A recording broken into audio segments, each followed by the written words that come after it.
Wells Fargo Center is Kevin McCormick.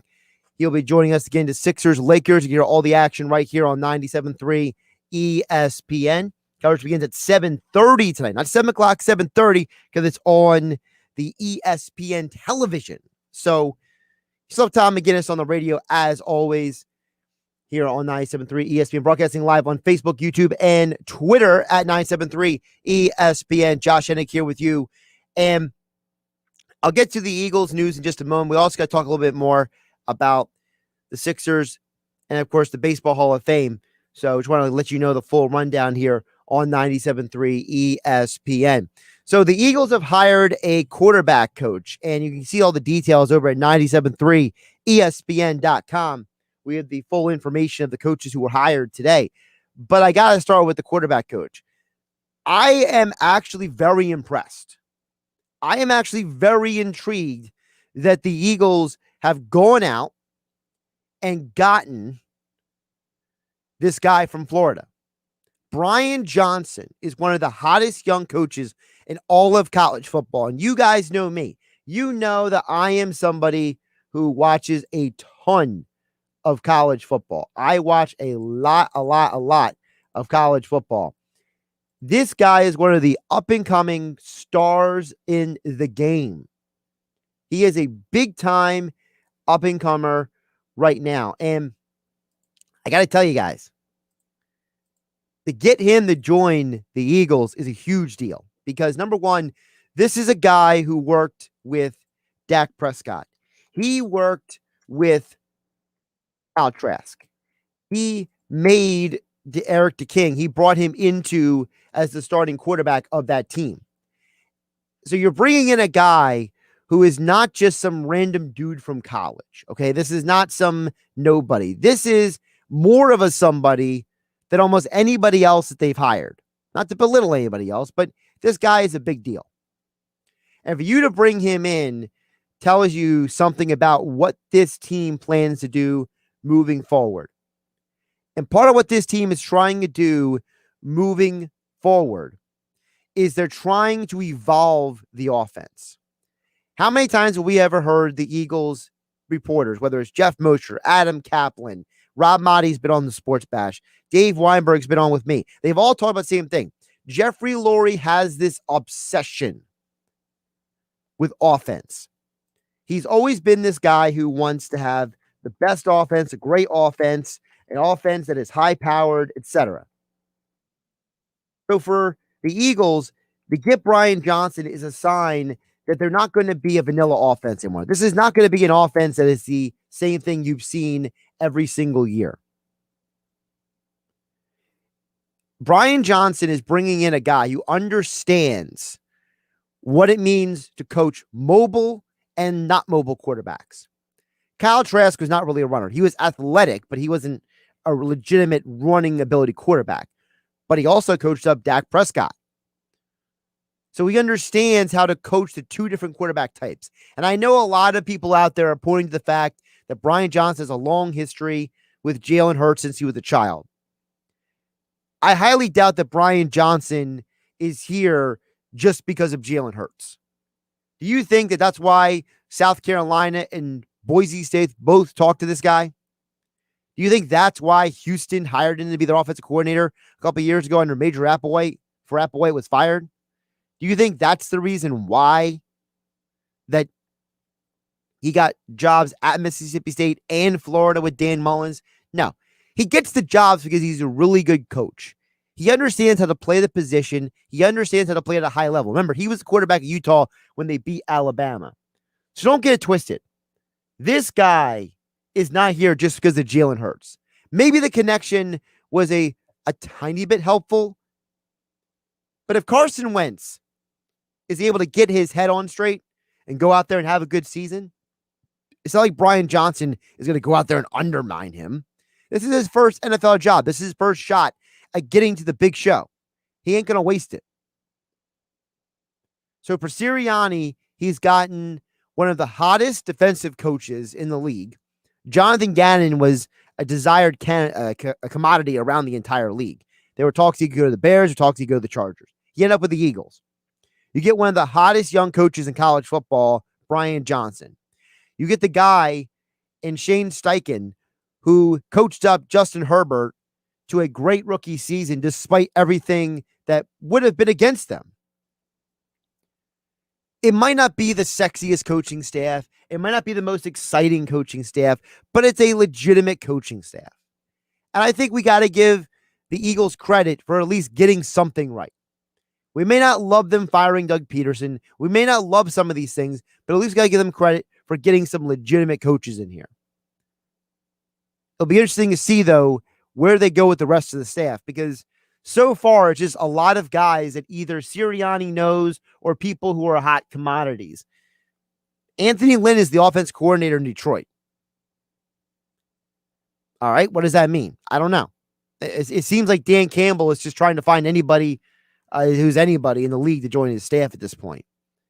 I don't know if Dan Campbell, honestly, is coaching a football team or he's building a WWE roster the way he talks at press conferences. But I think we got to give Sirianni some credit in the Eagles for what they're doing here. Text board is open, 609-403-0973. Dave Weinberg for a Weinberg Wednesday will join us coming up at 6:15 tonight. Also, Kevin McCormick live from the center. We have the Sixers versus the Lakers, 7:30 tonight on 97.3 ESPN. We got a message from somebody watching on YouTube, 973 ESPN on YouTube. Or also you'll watch on Twitter, Facebook, and also on the free 97.3 ESPN mobile app. Sports Back to Mike Gill and Hunter Brody, as well as Game Night with Josh. And we got you covered on all platforms here on 97.3 ESPN. Vincent asks, who's going to draft in the front office for us, though? Well, Vincent, listen, it's still Howie Roseman who's up there. And I know there's a perception that Howie Roseman doesn't know what he's doing. Listen, unless you can name somebody in the NFL who is so much better than Howie Roseman, you got to, for lack of a better term, trust the process. You got to let this thing play out. The last time Howie Roseman had this high of a pick, he took Carson Wentz. The time before that, they took Lane Johnson. It's not like they're drafting Jamarcus Russell year in, year out. Have the Eagles made mistakes in the draft? 100%. But how many times do we hear, well, that's a Joe Douglas guy. That's a Joe Douglas pick.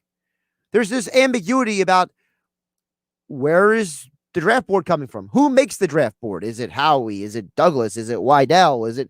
Who is it? Dorsey isn't here anymore. I don't know what that means. There's all these variables that go into this stuff. So when you ask who's going to draft in the front office for us, Vincent, I understand the insinuation. The insinuation is that Howie Roseman is a problem, or maybe the problem. But guess what? Howie Roseman is just like every other NFL GM. You think Belichick gets every pick right in New England? You think that Rick Spielman gets every pick right in Minnesota? You think Les Snead gets every pick right in Los Angeles? John Elway, who used to be the GM in Denver, he doesn't get every pick right. That's for darn sure. He drafted Paxton Lynch, for goodness sake. Howie Roseman did win a Super Bowl here. So I'm not saying the guy's great. I'm not saying I'm a fan, but I'm saying little context. We get the 6th overall pick.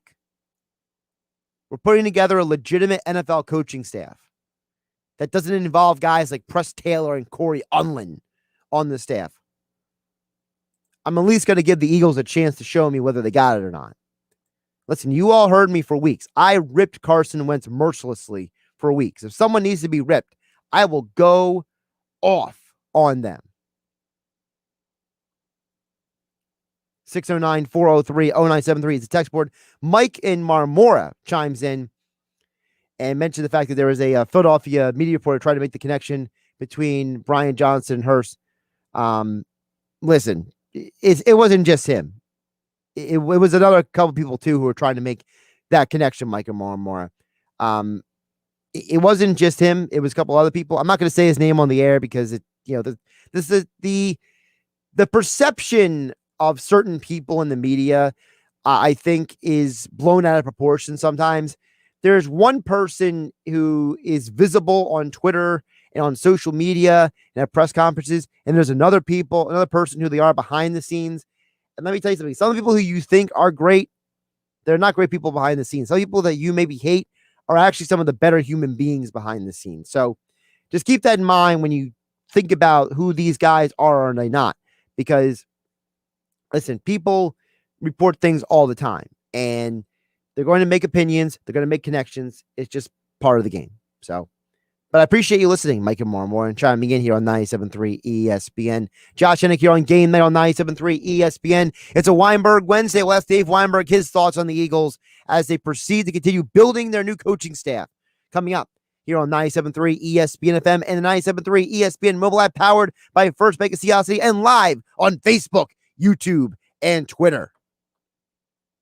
It's Philadelphia Flyers hockey tomorrow on 97.3 ESPN and the free mobile app with Tim Saunders and Steve Coates calling all the play-by-play action. What a save by Carter Hart. The Flyers are in Jersey to face the Devils. Coverage begins at 7 p.m. It's Philadelphia Flyers hockey on the radio home of the Flyers in South Jersey. 97.3 ESPN and listen live on the free mobile app.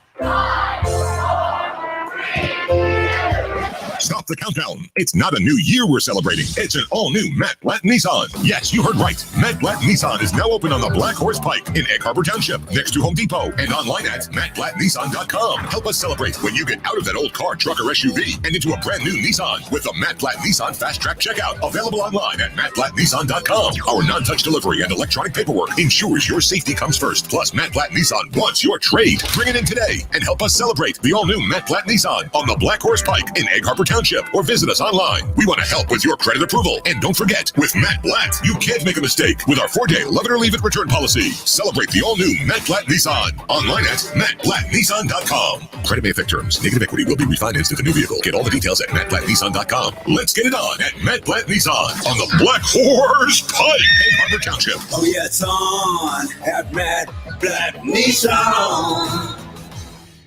Beachcombing, baking cookies, learning French. Aren't these what you'd rather be doing than thinking about your Medicare prescriptions? Well, Walgreens is here to help you get back to it with convenient refill and pickup options, expert pharmacists to answer all your questions, and Medicare copays as low as $0. Zero.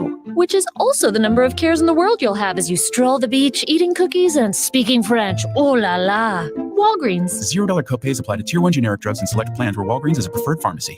A message from your neighbors and friends at First Bank. We've been serving residents and businesses of Sea Isle City and the surrounding communities for more than 130 years.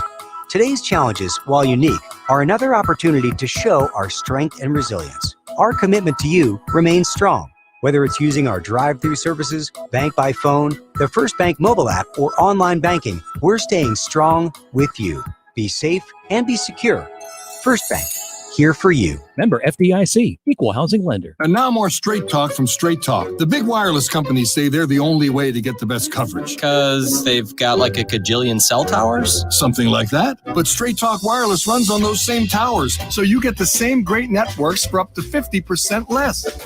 I wonder if they're counting that one in Kickapoo, Kansas. Oh boy. Switch today and get our unlimited plan for just $45 a month with 25 gigs at high speeds and no contract. Straight Talk Wireless, no contract, no compromise. Savings may vary. See straighttalk.com. Kendall Auto Plaza offers the area's best car and truck buying experience with 60 years of customer satisfaction and community service. What's on their 100-acre lot? A huge inventory of Ford, Lincoln, Dodge, Jeep, Ram, Chrysler, and over 100 quality and certified pre-owned vehicles. Whether you use your car, truck, or SUV for work or play, discover why Kendall customers are so loyal. Kendall Auto Plaza, exit 10 of the Parkway on Stone Harbor Boulevard, or shop from home at KendallAutoplaza.com. You're listening to Game Night with Josh Hennig on 97.3 ESPN and the free mobile app. Josh Hennig here on Game Night on 97.3 ESPN. We'll get back to your text in just a bit at 609-403-0973 to get on the conversation. Of course, you can watch the show on Facebook, YouTube, and Twitter at 973 ESPN. But right now, we're going to go to the Boardwalk on the hotline as promised. Weinberg Wednesday. That means Dave Weinberg, veteran Eagles writer, joins us each week here on 97.3 ESPN. Check out all those extra point columns over at 97.3 ESPN.com, at Dave Weinberg 19 on Twitter. Dave, how you doing this Wednesday? I'm doing well, Josh. How are you? I'm doing all right. So Nick Sirianni is the head coach. I want to get your thoughts on that, because I think that a lot of people, the initial reaction was, who the heck is this guy? And as time is going on, I don't know, the fact he hasn't spoken yet, I don't know if that's helping the perception of this this new guy coming to town. Yeah, I'm not real sure what to expect, Josh. I mean, I'm like you. I don't really know a whole lot about him. I still don't. I was of the opinion that they should have hired Deuce Staley, and that hasn't changed. But yeah, evidently that's not going to work. So Deuce is off to Detroit. I wish him the best, and hopefully he'll get that opportunity that he deserves somewhere down the line. But yeah, I don't have a whole lot of. I've read some stuff. I've heard some stuff about him, and I guess Jeffrey and Howie know what they're doing. I mean, but they're the type of people that always like to prove that they're like the smartest guys in the room, if you will. They like to go outside the box a little bit, it seems like, and this is definitely outside the box. So we'll see if it works out. What's interesting about the hire is that all the guys out there's really almost everyone he's hired, he's worked with at some point, whether it's Gannon right. in Indianapolis, Steichen from the Chargers. So, I mean, okay, it's great you're hiring a bunch of guys that you're familiar with and you're comfortable with, but that doesn't help anybody else be confident in them as well. And I'm not against them. I'm willing to give the guy an opportunity to show if he's good or bad. But there's a level to this where it seems like, I don't need the sexy hire, Dave, but I need a hire who is not going to take me a bunch of work to do research on him, and people are depending on listening to people like us to actually know anything about them. Yeah, I mean, I guess he wanted to go with who he's comfortable with, the guys that he's worked with before and knows what to expect from them. I'm not so sure. It seems like other coaches tend to keep like a file almost on guys that they either admire or they respect or they've worked with or they've coached against and thought a lot about them. So yeah, it's going to be interesting to see how far outside of his comfort level he's willing to go with some of the coaches. The best move they made though is retaining Jeff Statlin as the offensive line coach. He's he's well regarded throughout the league as one of the best, and the fact that he's staying and being able to work with some of the younger guys and the veterans, that's going to help them definitely. When you think about what the Eagles have done in the past, and Jeffrey, you mentioned Jeffrey Lurie's gone down this road before of hiring the new guy, the no-name guy, the whatever you want to call them guy. There is a part of me that does wonder when I look at this organization.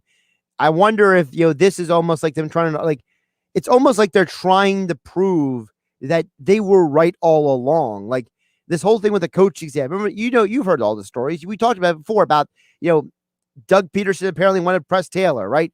And Jeffrey Lurie didn't want Press Taylor to be the offense coordinator. So it's like, all right, well, if that's the case, then is this almost them trying to go out there and say, see, we're going to hire the guy, and this is the guy you should have had all along kind of attitude? Yeah, that might be. Everybody's making a big deal about him hiring his own guys, but I can assure you that he had to get Jeffrey and Howie's permission before he hired his offensive coordinator, defense coordinator, or what have you. So yeah, it's gonna. I don't know.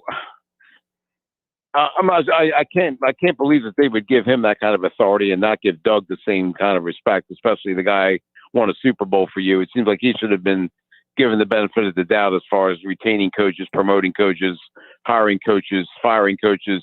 And that level of respect just wasn't there for Doug for whatever reason. I don't know why. So, it's nice that he was able to, I guess he was given some latitude to bring in his own guys, but I find it very hard to believe that Jeffrey and Howie didn't sign off on it or give their permission, so to speak, first. Absolutely. And there's actually a couple of reports out there that apparently Jeffrey Lurie was very well aware who Jonathan Gannon was, and he was somebody that potentially the Eagles could have tried to get as their defensive coordinator either way. So you kind of have to wonder, when Sirianni made his presentation, he brought up Gannon's name, that maybe that was part of the reason why he moved to the front of the line the way he did, because maybe Lurie was already had his eye on certain coordinator candidates and he was waiting for a head coach to come in there and offer the name of the guy that he was looking for. Yeah, that could be. I don't know how Jeffrey Lurie would know that. I don't know. Maybe Frank Wright kind of tripped him off, maybe about Gannon. But yeah, that's probably there's probably some truth to that. That maybe Jeffrey was kind of waiting to hear the right things, and this guy was able to tell him what he wanted to hear. Dave Weinberg joining us here on Game Night on 97.3 ESPN. You can follow him to at Dave Weinberg 19. Check out his extra point columns over at 97.3 ESPN.com. Dave, one more thing on the Eagles before we move on to a couple other things. You know, I know a lot of people are starting to look forward to the NFL draft. And I got to ask you, if someone was asking you who they should pick in the 6th pick in the NFL draft, where would you go? What does a Dave Weinberg think of what the Eagles should do with 6 overall? It depends who's there. I mean, if Chase or Devontae Smith are there, I guess I go with one of those two guys. But if not, I think I go with Patrick Surtain, the corner from Alabama. They really need a shutdown corner that they don't have. And I think that he'd be the guy that would really solidify that secondary. A young guy, very talented, a lot of potential. And I think I might go with him.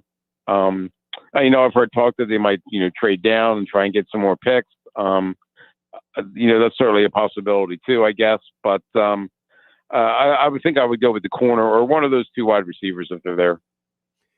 See, my opinion is I would go with Surtain either way, because I just feel like you can't bypass a blue chip player like that. I feel like those guys only come, once in a while. And let's be realistic. When was the last time the Eagles had two legitimately high level starting corners? What was it? Lido and Sheldon, basically?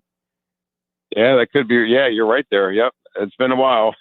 Yeah. Lido and Sheldon are probably the last tandem. I mean, they were kind of lucky for a while. They had Troy Vincent and Bobby Taylor, and then Asante Samuel, and now Lido and Sheldon, like you said. But yeah, it's been a while, and that was like 2002, 3, 4, around that area. So they've got some catching up to do. But pairing this guy with Darius Slay, that would certainly be a step in the right direction. Dave, I want to flip it over to something that I think you and I are both passionate about, which is when it comes to baseball. And I'm not as passionate as you are about baseball, but I am passionate about the Baseball Hall of Fame. And I was honestly disgusted with what happened yesterday. I think that, first of all, for 14 people that sent in blank ballots, that's a disgrace. I think that that's a disrespect to the system. It's a disrespect to the game. And they should have their votes revoked because, people can argue all they want about who should or shouldn't get in. But you have the opportunity to have that ballot for a reason. And we can argue all day long about who should or shouldn't be in, but to send in nothing at all just screams just childish spite to me. Yeah, there's too many guys there that I guess they wanted to make a statement. I don't know, but I'm with you 100%. It's ridiculous. Regardless of, like I wrote on Twitter, regardless of your personal feelings about a player or what have you, you can't let that cloud your judgment when it comes to the Hall of Fame. There are guys on that ballot that deserve to be in there. And for you not to elect anybody, not to vote for anyone, that's a disgrace. And listen, I know there are a couple of people, they only voted for 2 people. Like there's one guy, he voted for Omar Vizquel and Billy Wagner, which gave me a good laugh when I saw that ballot yesterday. But listen, I know some people feel like Schilling should or shouldn't be in. There's people who are for and against the PED guys. But at some point, people forget that this is a museum, right, Dave? Like this is about the history of the game. It's not a hall of morality. It's not a hall of who I like or dislike. It's a history museum and tells the history of the game. And I think that some of these voters, they overlook that reality. Yeah, this is just me talking, but I'm of the opinion that Bonds and Clemens, they should have been They should have been in long ago. I'm with you. Granted, the clouds of steroids will forever be over their heads, but those guys were great players even before they reportedly used that stuff. So they deserve to be in. And I'm having a hard time understanding why Curt Schilling isn't in. I know he's understandably frustrated. He has to be taken off the ballot, but I in no way endorse his political leanings or his, rants or what have you. And for him to support what happened, at the Capitol building is absolutely disgraceful, but you can't let your political leanings affect what he did on the field. And the guy was an unbelievable pitcher, especially in the postseason. I think he went like 11-2 combined, and for his career in the postseason. So, I mean, to me, that's a Hall of Fame pitcher, and I don't understand why he wasn't on the ballot or wasn't voted in. Yeah, and he only fell 16 votes short. It wasn't like he was that far down the list compared to other voters. Right. Listen, I think you're right. I think that his post-career, rantings on social media, whether people like or dislike he's them. a nut job. Don't get me wrong. Yeah. But the thing is that guess what? You know who's in the Hall of Fame? Ty Cobb's in the Hall of Fame. Ty Cobb was a racist, bigot scumbag who beat women and gave money to the KKK. That guy's in the Hall of Fame. Is not the Hall of Morality. We're acting like these guys are supposed to be angels who walk in there. They're baseball players. Right. I mean, I'll respectfully disagree with you about Ty Cobb. I think a lot of that stuff was myth that kind of got blown out of proportion. That wasn't even true. But if you're certainly entitled to your opinion. But yeah, there's guys in there that have done nefarious things, if you will, and that really should. I mean, Babe Ruth wasn't exactly an angel, and Mickey Mantle, same thing. But those guys, they were outstanding players. They were Hall of Fame players, and that's what you have to go. Ultimately, that's the determining factor. Was the guy the best player or among the best players of his era? And if so, then he should be in, no matter what he did off the field. That really shouldn't matter. I'll go back to what you said about Bonds and Clemens. I want to touch on that a little more because I agree with you, and this is something we can agree on. I feel like those guys were Hall of Famers before they ever took anything, whatever exactly they took. Only God really knows between them and God. But listen, those guys, those PEDs didn't make them Hall of Famers. Like you said, they were Hall of Famers before they touched anything. And the thing with Bonds is the reason why he took the PEDs, it's been documented, is that he was so angry that McGuire and Sosa stole his shine. Correct. That he had this attitude of like, oh, you want to see PEDs? Watch this. And in a strange, irreverent way, I respect that because it's like the guy was like, well, this is where the game is going. I'm gonna keep up with the Joneses. And baseball history is full of people who have quote unquote cheated. Spitballs, corked bats. And I know PEDs are on a different level. I know people feel like it's a completely different level of advantage, but we're not talking about Jason Grimsley, who was on the Mitchell Report. We're talking about Bonds and Clemens, two guys. I mean, Clemens had the 20 strikeout games before he ever took anything, and Bonds had 40 home runs and 400 home runs and 400 stolen bases before he ever took anything. Yeah, I mean, as a Giants fan, I've long regarded Bonds as the best player in the game, even before he started taking things. And you're right; it was purely like a kind of like he wanted to slap the face. It was a slap in the face to baseball that, he was like, you're right. He was so angry and frustrated at all the attention that McGuire and Sosa got that, he just took it to the next level. He said, look, I'm the best player in the game. Let me show you. And started, smacking home runs like every other at bat almost. I'm like I said, I'm with you. I think both of those guys were outstanding players even before they allegedly took what they took. And you're also right about this has been a part of baseball for as long as baseball's existed, really. I mean, I know you're way too young to remember, but there was a famous book called Ball 4 that Jim Bouton wrote about baseball in the 70s, and there was all kinds of stuff. People were taking, speed and all the stuff, greenies. And, that's always, everybody's always looking for an edge. And this is no different. And I just don't get why that's keeping these guys out of the Hall of Fame. I don't know why. I don't know where the voters get off being so righteous about this stuff. And it's funny because you look at the other sports with Hall of Fames, whether it's football or whether it's basketball. And I'm not saying baseball needs to be like basketball. They let like everybody and their cousin in. But, I feel like the other sports understand the purpose of a Hall of Fame better. And that is that the Hall of Fame is meant to tell the history of the game, honor the best players in the game. And part of telling the history of the game is showing the game for all of its positives and weaknesses. You can't tell the history of baseball without Bonds, Clemens, and Schilling, in my opinion. Right. I mean, this is not the Hall of Very Good. This is the Hall of Fame, and these guys were at the top echelon of players when they were playing. They were the best in the game, and they deserve to be rewarded for that. I don't understand what they're thinking. I never will. Dave, we got an interesting question here. I want to throw it to you over on somebody watching on Facebook, our conversation right now. Paul wants to know, will one of the 2008 Phillies eventually make it in the Hall of Fame? I think that's a very interesting question because you have two guys who won MVPs, and then you have the one guy who didn't win the MVP. Some people thought was the best player on the team, being Utley. That's going to be a really tough call. I don't think Ryan Howard gets in because I don't think he did it for a long enough time. He had like a couple of years where he was really, really good, but he kind of like fell off the map after that. Jimmy's probably closer than Utley, I think. Like you said, he has the MVP to his credit. If I were going to vote for any of those three, it would be Jimmy Rollins. But again, I'm not sure that he was the best at his position at the time. And to me, that's kind of how I weigh it. I mean, I don't have a vote, but I look at the ballot and I say, okay, was this guy the best third baseman of his era? Was this guy the best shortstop of his era? What have you? If you think that Jimmy was, then yes, certainly vote for him. I'm just fervently hoping that Dick Allen finally gets his just due and gets into the Hall of Fame. I think that's a travesty that he's not in yet.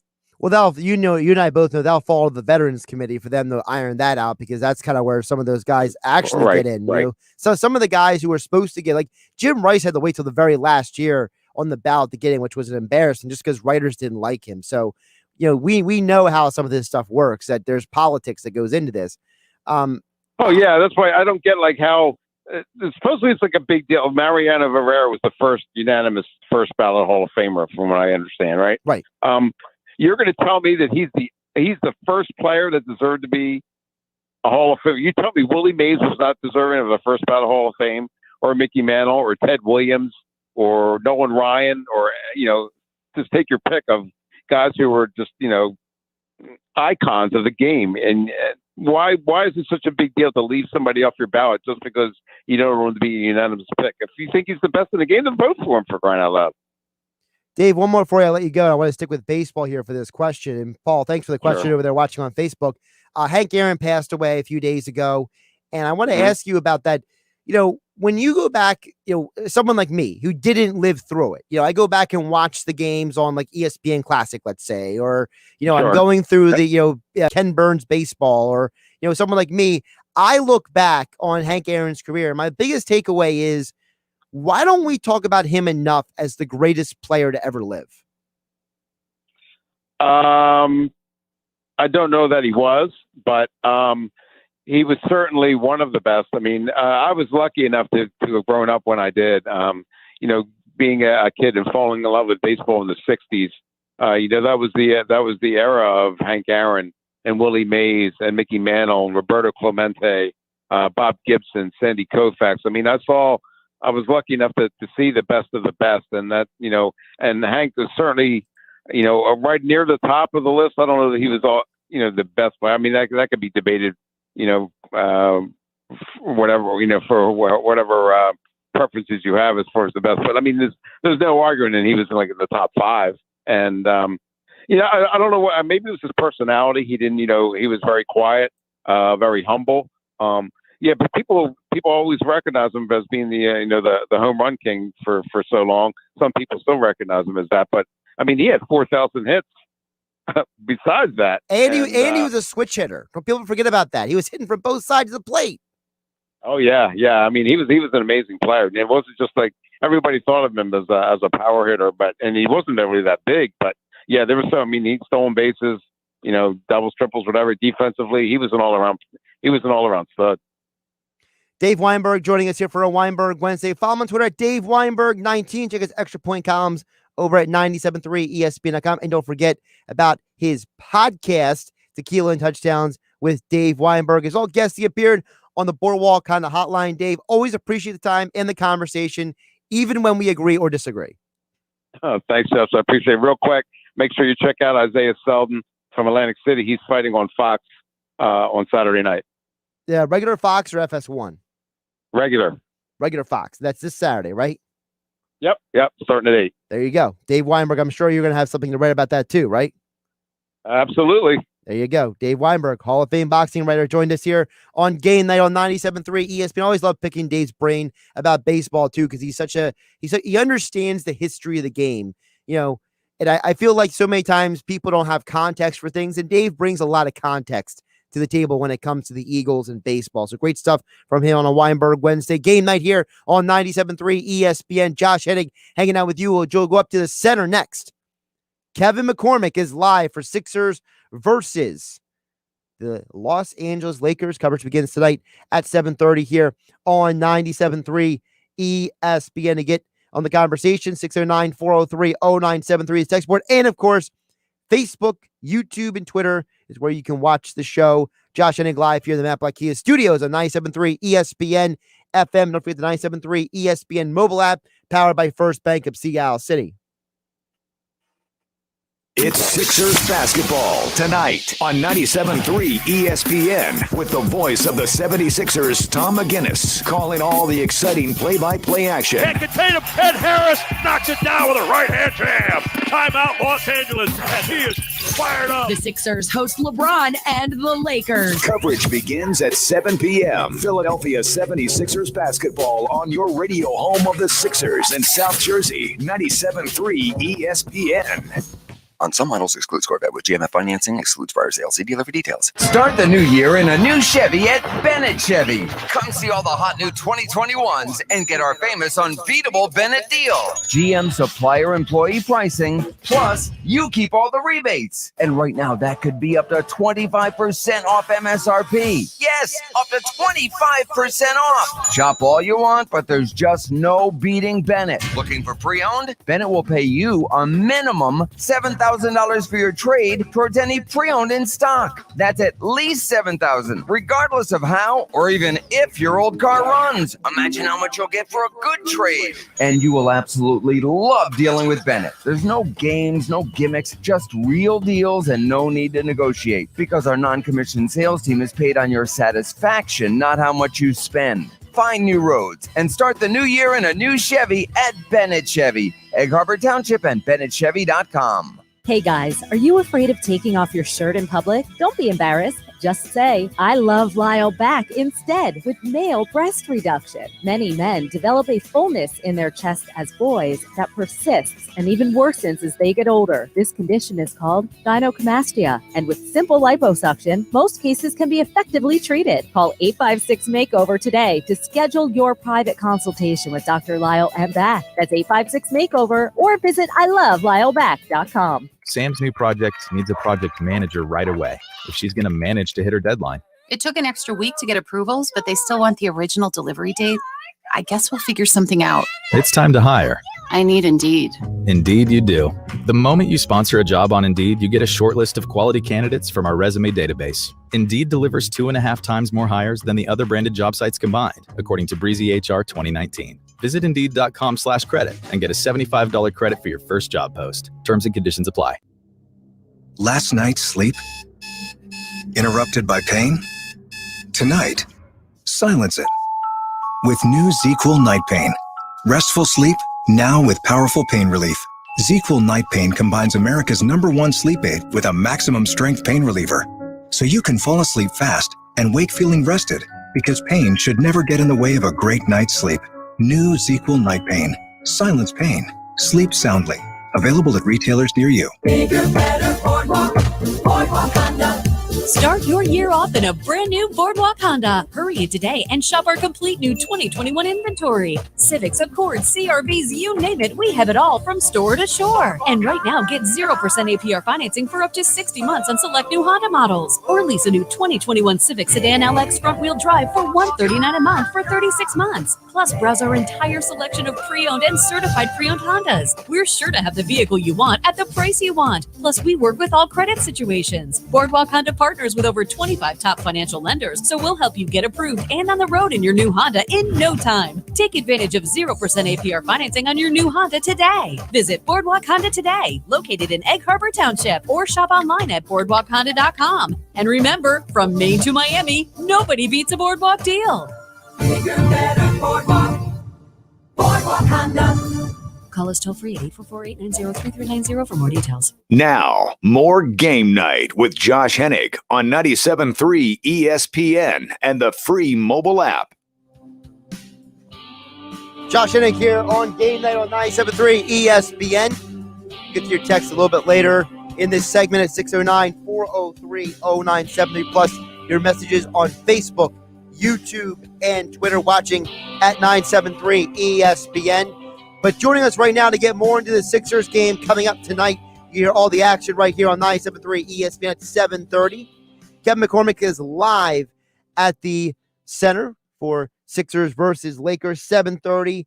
Tom McGinnis on the call, but Kevin McCormick joins us right now on the Boardwalk Honda hotline. Kevin, how you doing today? Josh, I'm doing great. How about yourself?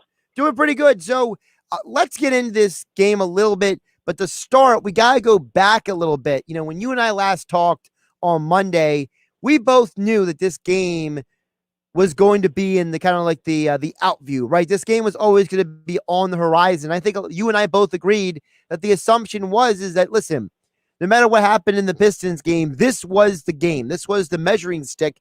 How much do you think, though, that impacted what we saw on Monday night?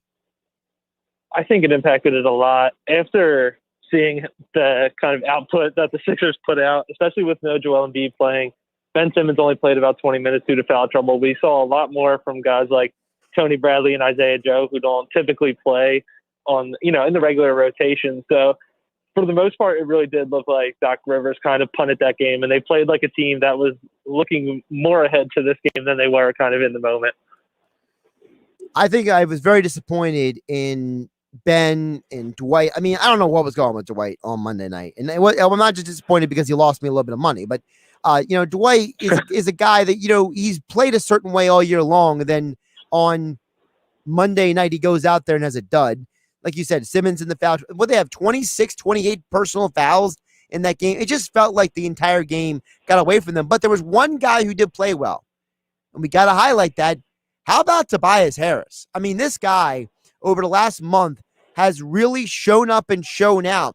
And we got to give this guy credit. How many times did you and I see on social media, Tobias is a bum, Tobias can't play, Tobias is overpaid? Well, all of a sudden, he's becoming this guy you can't live without. Even in the beginning of the season, he kind of had a slow start to the year, and everyone, went back into that same old song and dance of, oh, he's overpaid, and, Doc Rivers isn't going to be able to fix him and stuff like that. But without a doubt, he's absolutely turned it on. The news has come that the NBA is planning for an all-star game this season, and Tobias Harris could really be in that conversation. Another thing that we've talked about a lot when I've come on with you before games is just how solid Tobias Harris has been and just being a legitimate second option for this team. And like you just said, he's been phenomenal. He's been on a tear this month. He's shooting career highs from the field and from three. And as much as you can say Joel Embiid's really been carrying the Sixers, if Tobias Harris isn't playing at the level that he is, this Sixers team doesn't look as lethal as they have been. When you think about Tobias Harris, what do you think his potential is? Is it what we're seeing right now? Do you think there's more for him to go? Do you think there's more that we could see from Tobias down the road?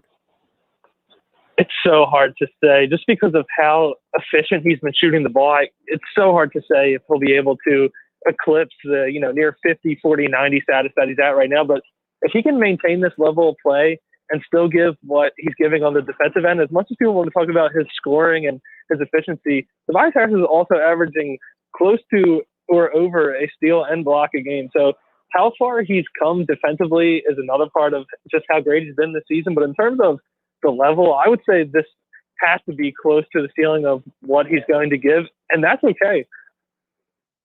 Kevin McCormick joining us here on Game Night on 97.3 ESPN. Follow him on Twitter at Kevin MCC973. He is at the center tonight for Lakers and Sixers. You can see all the pregame warm-up videos on his Twitter feed at Kevin MCC973. Joining me here on 97.3 ESPN on the Boardwalk Honda Hotline. Kevin, let's go into the game tonight. We know Embiid is supposed to be back tonight, and I thought the one comment that Doc Rivers said to you guys in the media about Embiid, he said that he's comfortable with Joel going against anyone. Quote, I'll take Joel one-on-one in a post with anyone, unquote. I think it's interesting because there's a possibility we see the infamous Marc Gasol tonight. So, that's a guy that's given him a lot of trouble over the years. But Doc seems to feel like Embiid has stepped beyond that. What do you think about the coach's confidence in his star player? I think it's warranted just because if you look at Joel Embiid's entire season, granted it's a short sample, they've only played about 15 games, but there's yet to be a defensive matchup where a center has been able to slow Embiid down. And Marc Gasol was brought up in the pregame. That's why Doc Rivers went into that little rant about how he feels that Joel's play has been. And there's no denying that Marc Gasol has been a guy that's slowed down Embiid in the past, but the Joel Embiid that Marc Gasol has slowed down in the past is not the Joel Embiid that's getting ready to step on the court tonight. He has reached a new level in fitness and his game and his ability to pass. So although Gasol has had his success in the past, I think we see a new page from Embiid tonight in their little matchup. When you think about also this matchup, I know everyone's focused on LeBron James. What about Anthony Davis? How much of a game is this for the Sixers to make sure that Anthony Davis doesn't have a huge game? Because I feel like LeBron's always going to have a great night, right? He's LeBron. I mean, you're not going to fully stop him. But Anthony Davis, how much is that in the back of the Sixers' mind? I would have to say it has to be in the front of their mind, right next to LeBron James, just because when you look at Anthony Davis, he is another guy who's a top 10 player in the NBA right now. He can just as much go off for a dominant performance as LeBron can. So, taking care of him as well as slowing down LeBron James needs to be a focus. I think this is going to be a big chance for Ben Simmons to kind of show on a grand scale just how versatile and great of a defender he is in the NBA right now, and keep solidifying that potential Defensive Player of the Year campaign. You mentioned that MVP campaign. Let's touch on that a little bit when it comes to Joel Embiid. I think more and more people are coming on to the conversation about Embiid, but there's a pushback, and it's coming from the West Coast, and it's because of LeBron. It's because of the season he's having. It's because there were people like myself who thought last year that LeBron should have won the MVP instead of Giannis, and I think that some of those people are carrying over their attitude that LeBron could have won last year and bringing it into this year, even though you could argue that some of his numbers are maybe not as gaudy as they were last year, but his efficiency is up. But so is Embiid. So whose efficiency has been more impressive to you? Is it the big man or is it the future legend? That's so tough to choose from. For both of them, the crazy thing that stands out is they're both near 40% three-point shooters. So in that case, I think I'd have to give the edge to LeBron right now just because we've seen Embiid be a reliable shooter from the floor and have these dominant stints at time. But for the fact that LeBron James in year 18 has been able to increase his efficiency from three to, I think he's almost shooting as many shots from three as he is inside the lane right now. So, and for LeBron to up that part of his game at this phase of his career is, I would say, more remarkable than Embiid stepping up and inserting what is the prime of his career. So then who's your MVP then between the two of them? If the season ended tomorrow and you had to pick. I would have to say Joel Embiid, mainly because for the whole LeBron thing, you could say there's been 5 or 6 seasons where he's been robbed of an MVP award. But the one thing we talked about one night was the narrative aspect of it. And I think with Joel Embiid playing at the level he's been, and you can create that whole narrative of the return of the big man in the NBA and the emphasis of, unicorn centers like Joel Embiid, with that backing him, I think could give him the edge along with the resurgence of the Sixers this season. Kevin McCormick live up at the center for Sixers Lakers at 7:30 is the tip tonight. You hear all the action on 97.3 ESPN. Follow Kevin for all the Sixers and NBA coverage over at Kevin MCC 973 on Twitter for all your Sixers and NBA coverage. Also check out his pregame and postgame thoughts on every Sixers game at 97.3 ESPN.com. Kevin, one more before I let you go. And I always appreciate you jumping on the show. When you look at this game as well tonight, the Sixers people are saying, listen, this is the toughest test of the year. This is a measuring stick game. What is the one thing that you are looking for? If there were one or two things you could isolate on and say, I need to see this from this team tonight, what is it? I would have to say it's seeing the Sixers stars go toe-to-toe with the Lakers stars, just because, as we know, it's a star-driven league. Stars kind of drive the NBA right now. And in terms of contending teams, it's always looked at as the top. So if guys like Ben Simmons, Joel Embiid, and Tobias Harris can go toe-for-toe with LeBron James and Anthony Davis and kind of negate their performance or cancel them out, I guess would be a better word. It's something I would like to see. It's one thing we saw when these teams messed up last year. Tobias and Ben played phenomenal in that Sixers win. And then another thing I want to see is just, I guess, surviving. I feel like this is a very winnable game for the Sixers, and it's really going to come down to keeping it close in the end, because Doc Rivers said pregame he's liked the grit that this team has showed in fourth quarters. And I think if the Sixers can survive and keep this game close towards the end, that it just ups their chances of being able to come up with stops at the end and really come out with a statement win. He's Kevin McCormick, our Sixers beat writer for 97.3 ESPN.com. Again, Kevin, MCC973 on Twitter for all of his coverage. 7:30 tip tonight. You hear all the action here on 97.3 ESPN. As all guests, he appear on the Boardwalk Honda Hotline. Kevin, always appreciate the time and the conversation. Enjoy the game tonight, all right? Thanks, Josh. You take care. Josh Hennig here on Game Night on 97.3 ESPN. Of course, Game Night being brought to you by weightliftinghq.com. My friends over at weightliftinghq.com are located right here in South Jersey.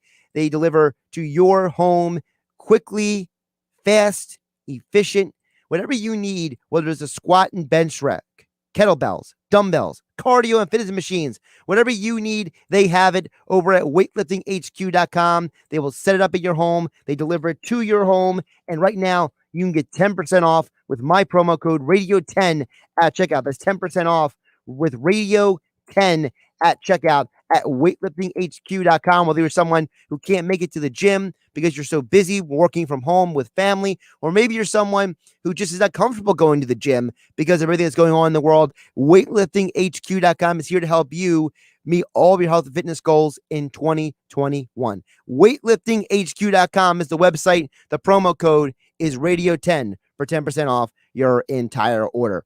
Let's get a couple people over here on listening to the show. We got Facebook, YouTube, and Twitter.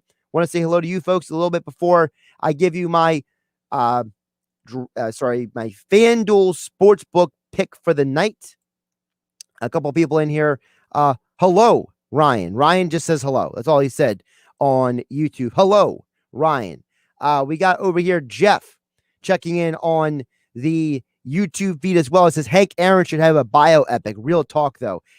And I like the way you said that, Jeff, because Hank Aaron's life is so incredibly unique. And if you're going to have a bioepic about him, it's got to be something a little deeper than your traditional bioepic. I need the good and the bad. I need the light and the dark. I need the whole 9 yards. I need the whole spectrum of the man's life. I don't just want to hear the good stuff or just hear the bad stuff. I want to hear it all. You know, when you look at someone's life like Joe Frazier, people don't talk about the things that he went through personally, the things that he went through outside of the ring. People just talk about his wars with Muhammad Ali and the fact that he only had a handful of losses in his career. But there was way much more to a guy like Joe Frazier than just what you heard through certain people's eyes. There's so much more to him. So I'm with you. If you're going to have a bioepic, it's got to be real talk. Thanks everybody for watching. Thanks everybody for listening. We'll give you my FanDuel Sportsbook pick for the night right now before we get out of here. So here's the deal. I'm looking at a specific game tonight, and we did okay yesterday. You know, the DFS pick didn't work out, but a couple other picks did. We covered the spread last night on the Hawks and the Clippers, as well as the Rockets and Wizards games. So gut instinct, gut move here. I think that the Heat covered the 6.5 spread versus the Nuggets. I know there's still no Jimmy Butler. I know there's still concerns about who's actually playing for Miami in this game. But realistically, the only guys who have been ruled out are Miles Leonard and Tyler Hero. I think that Bam Adebayo can have a huge game. I think Dragic contributes. I think that they lose by a handful. And don't forget, the Nuggets, they're on a long road trip. They might be a little tired tonight. Josh Hennig here on Game Night. I'll catch you tomorrow. Health Update with Robin Stoloff. Learn more, live better. Do you really look at the nutrition label, or do you just dig right into what you're eating? The Nutrition Facts label was created to give us insight into what's in our foods, from how much sugar and fiber is in a box of cereal to how much fat is in a package of almonds. Knowing this information can help us compare products, track nutrients, ensure we're getting enough vitamins and minerals, and not getting too much of what we shouldn't be eating. We can see if we need more or less of a particular nutrient, and reading the label can even help us manage certain chronic conditions. So whether you're a little unclear on how to read the nutrition facts label, or you just want to understand why it's useful in making the best nutrition decisions, we've got 4 dietitian-approved answers to the most common